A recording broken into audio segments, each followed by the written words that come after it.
It is wonderful to see you again. What a strange world we're living in. But you know, if you believe that the divine is perfect in every way, then where we are right now must be perfect. Must be exactly where we need to be. We must be doing exactly what we're doing for us to continue our evolving spirit in this world. I heard somewhere in the last few days that in this idea of life being in cycles, that we are constantly in a state of this circular motion of experiences, that we may, as we learn from the ones that we move through, it's not like we don't ever have to deal with anything like that again. It's just it'll come around in a different way, and we'll deal with it at that level, and at the next level. And when it's not ours to do, it'll be generations that follow us that will do this. And we can see that individually, and we can see it collectively. And what I was about to say that I have heard in on some media forum is that right now we're experiencing the elements of the Spanish flu of 1918, the Great Depression of the 1930s, and the racial unrest of the 1960s, all at the same time. That can be overwhelming, but it is interesting when we look at these kind of things how something seems to take the priority. They're all important. We seem to be getting closer to resolving this pandemic issue. Certainly businesses are opening back up. There's still lots of people unemployed, but that's starting to regenerate. And now we have this issue of race relations in our country. It's not like we haven't had this before. We have. But apparently we're at a new level of focus. And there's a spiritual lesson in all of this that I want to address today. First thing I want to do, though, is I want to acknowledge the members of our community who are people of color. And I want to, Sherry, you're the one in the room. I'm not asking you ever to speak for your race, but I do want to acknowledge the little bit that I understand about the courage it takes to be with a group of people that look different than me.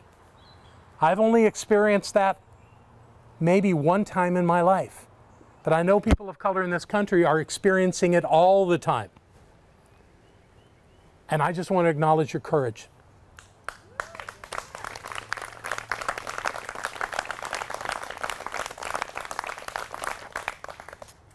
And tell you how much I love you. So, I want to tell you a story about something I experienced years ago when I was in graduate school. I needed a mentor for my internship to get my PhD, and I really lucked out. I found a man named Dr. Forrest Toms. He lives in Greensboro. I did my graduate work through an institution in Cincinnati, Ohio, and I don't remember how I found Forrest Toms, but he made an incredible difference in my life. He was this magnificent presence. Almost 7 feet. The man was magnificent in his presence, and he could hold a room so beautifully with his oratory. He was a psychologist by training. He got his PhD at Howard University. And he was an African American. And he taught me so many things. The internship he carried me through was working with a major school district in the state of North Carolina.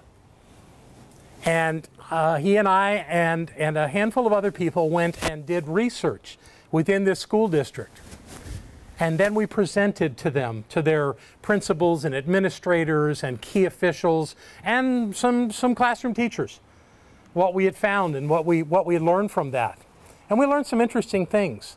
One of the things that I discovered in my part of the research was that in the maintenance area of the school district, that everybody that worked in the maintenance department was African American, except every supervisor, which was white. They had never seen that. They didn't even think that that was what was happening until we pointed it out to them. Now, one thing that Dr. Toms did with me was that he had me share this area of study called white awareness. It's what it was called at the time. Unearned white advantage is what we called it back then. It's now called, let me look at my notes, and white privilege. Yes, that's what it's evolved to. And he had me teach all these bigwigs with this school district about what it was to be white, as opposed to what it was to be a person of color. And I said, well, why do you want me to do this? You're the expert. And he said, because they could argue that I have a self-interest in this. They can't argue that with you. So I did it. And it was so powerful. And the one thing that I remember about the day that I had this group of about 500 people was how one teacher afterwards came up to me incredulous and say, I don't believe a word you said. And she wasn't trying to be bad or wrong. She had just been so indoctrinated in the idea of people being at different levels of importance and different levels of ability that she couldn't break free of that. And so all I could do was wish her well. And I knew that her life was going to get hard because of that, and that she was going to make other people's lives hard. But somehow there was something in there that needed to happen, and it wasn't mine to fix. So of that experience, I found that fascinating. And some of the work that I did with that was working with the research of Peggy McIntosh. I don't know if any of you have ever heard of her, but she came up with a checklist. We called it unearned white advantage at the time, but now it's called a white privilege checklist. Understand as I share this with you, I'm not making anybody here wrong. I just want to open your eyes if you haven't had this experience of some of the things that you and I have that we don't even know we've got. And I've got a whole list of them. I'm not reading them all, but I'm going to read like 5 of them to you. The first one on the list is, I can arrange to be in the company of people of my race most of the time. That's true. I told you earlier that I've only been in a situation where I was the only white person in an experience of people of color, and that was at Forrest Tom's home for a big celebration, and he invited me to his home. And I had the joy of being with his family and his friends. And in the midst of that, I was treated so beautifully and so wonderfully. And in the midst of that, I could feel the difference of being the only white person there.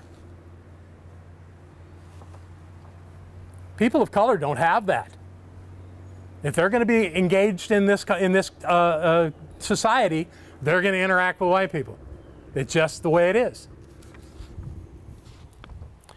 Whether I use checks, credit cards, or cash, I can count on my skin color not working against me in the appearance of my financial responsibility.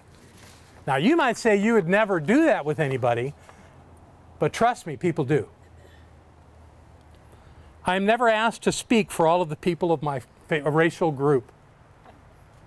That would be silly. Yet people still do that to people of color. If a traffic policeman pulls me over, I can be sure that I haven't been singled out because of my race. Would never even occur to me. A police officer would pull me over because I did something that was incorrect, but not anything else. This one's so trivial, yet it just blew me away the first time I heard it. I can buy bandages in flesh color and have them more or less match the color of my skin. And the last one I want to share with you is I can do well in a challenging situation without being called a credit to my race. Tip of the iceberg. But if it's not the thing that you are challenged with, it doesn't really occur to us. I'd love to tell you that I've worked all this out in my life, but I haven't. There's still times when for a moment I'll see myself looking down on somebody for absolutely no good reason. And it's not because I want to. It's because I grew up that way, being told that that's the way things were. My parents told me that people of color, and that's not what they called them, that people of color were less reliable, were less stable, were less educated. They gave me all kinds of things. And that they generally were not great people. And I would point out to my mother that there were people that we knew that were wonderful, that were black. And she said, well, they're different. Which points out that having this mindset that any group of people is somehow less would work, doesn't work. It just flat doesn't work. And this, I believe, has what has gotten us into this predicament as a society. Now, what's being talked about are the actions of police. And I want to speak to that. But I think there's something bigger going on. So what I want to say about that is I did my little bit of research, and not having PowerPoint is, of course, is to my disadvantage, but I don't care. I'm going to tell you what I found anyway. Since 2015, that's 5.5 years, beginning of 2015, 1,252 African Americans have died at the hands of police in this country. During the same period, 565 police officers were killed in the line of duty. Now, one could argue there's a lot more African American people in this country than there are police officers. That's not the point. And I want you to know that my heart breaks for what families have to go through when a member of their family who's a police officer is killed in the line of duty. Of course it's hard. But there's a distinction here that I think we all need to think about for a minute. Police officers take an oath to keep the peace and to protect the citizens of the communities they serve. Police officers are given more leeway to use force on a daily basis than any other members of our society. Think about it. Even our elected officials can't use force. Only police officers. They're the only ones that are allowed. Even the conversation that's happening now about having military, the great leaders of our military are saying, no, the military does not work in domestic situations. They are not to use their force against citizens. But police do. It's the nature of their work. Police officers know the risks they face in their line of work. And police officers must be responsible for their actions if our societal structure is to work. So chances are, because of the nature of a police officer's work, they're always going to be at risk of injury or death. Now, these 1,252 African Americans never made those promises, never agreed to certain levels of responsibility or behavior. This is a free nation, and although there are some things we're not allowed to do, most of the things that we do are allowed. And because of that freedom, there are people that will step outside the boundaries and do things that are inappropriate. We know that. Here's an interesting thing about this that I've observed in the last couple of major events, is that most people believe that what they're doing is appropriate. Based on their thought process, what they believe is right and correct, they take action and they believe it's okay. For example, the two men that killed Ahmaud Arbery a few weeks ago in Georgia, one of them actually released the video of that altercation, believing that it would show their innocence. Within only a few hours, they were arrested after that, which says that, to me, that they thought they were right. How often do we think that we're right in what we're saying or doing, and then startled when we find out it doesn't work, that it's not appropriate, that it isn't taking us where we think it is? Police officers in this country need to understand this. We can all benefit from understanding it. Police officers are the ones that are under the microscope right now, and this is their work, specifically because of the responsibilities they have.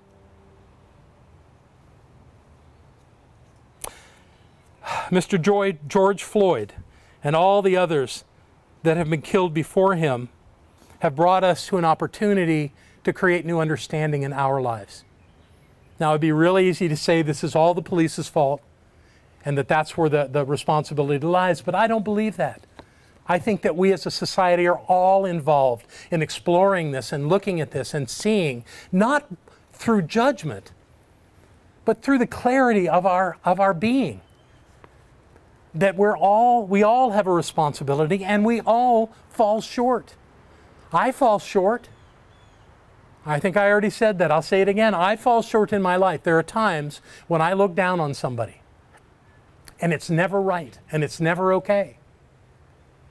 And I'm doing my best in the moment, but I'm going to even do more to make this work in my life. People are saying today we should defund the police departments. I don't think that's the answer. I think there's got to be a better way to do this. It's an opportunity for us to evolve as a society, and that's where we are.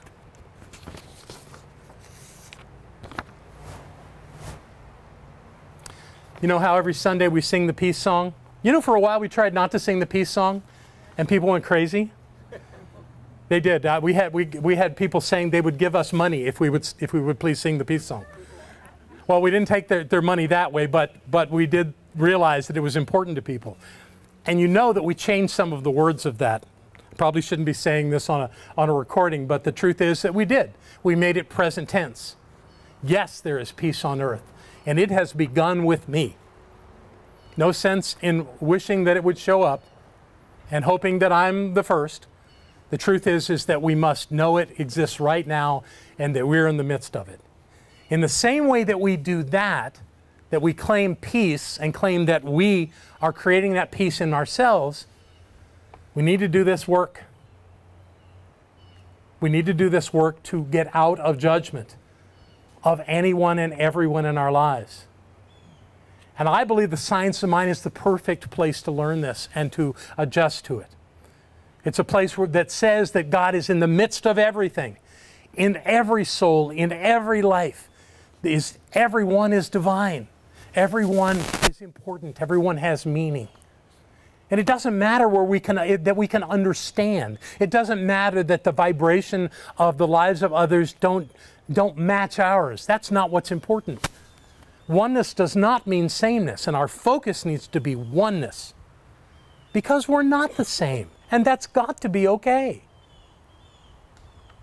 It's also this idea that the same way if we sing the song and then go out and scream at people in traffic, we're not living the peace song. In the same way, I believe that we cannot simply take the teachings of Ernest Holmes and the science of mind and speak them and think that that's enough. We have to be them. We have to live them. Some may say, well, what do I do when somebody is being inappropriate with me, being violent or threatening to me? Here's how it works. If you have someone that's being violent or threatening with you, that's your consciousness.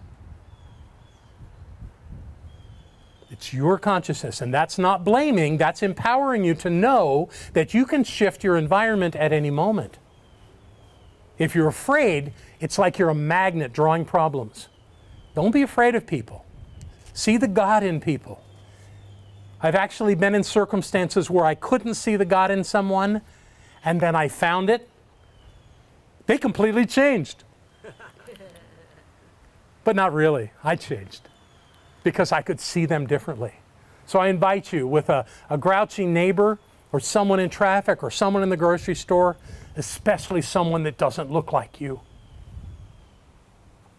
do your best to remember the truth that they are one with God, just as you are. That will always be. I believe that George Floyd is an American hero. I believe that Mr. Floyd and those that died before him have helped us set a course to heal this. Now, I'm not being Pollyannic, and I'm not thinking that we're going to do it in the next couple of weeks. It still could take generations. And if it does, it does. But wouldn't it be great if we could be the leaders of this? Now, I'm not talking about going and protesting. Yeah, I mean, do that if that's important to you. I'm talking about how we live our lives. I've always believed that the Christian movement became so popular in the world that it became the biggest religion in the world because people were living their lives joyously. And that wasn't how everybody else was living back then. So if we live our lives joyously, if we stand in truth and see the God in everyone we meet, we will make this world a better place. We will make this world a better place for ourselves and for everyone around us. And when we do that, it will explain why we have come to be here at this time. This is truly a rare opportunity. And I ask you to join me in just some self-reflection and just holding ourselves to a higher standard of being in this world. If we want to be students of the science of mind, I think this is required. That we all learn how to get along, how to be together, how to celebrate our oneness, even when it's not sameness. I can't think of a better reason to be in this spiritual movement or to be who I am in the world. And I hope that's true for you too. I love you all so very much. Thank you. God bless you.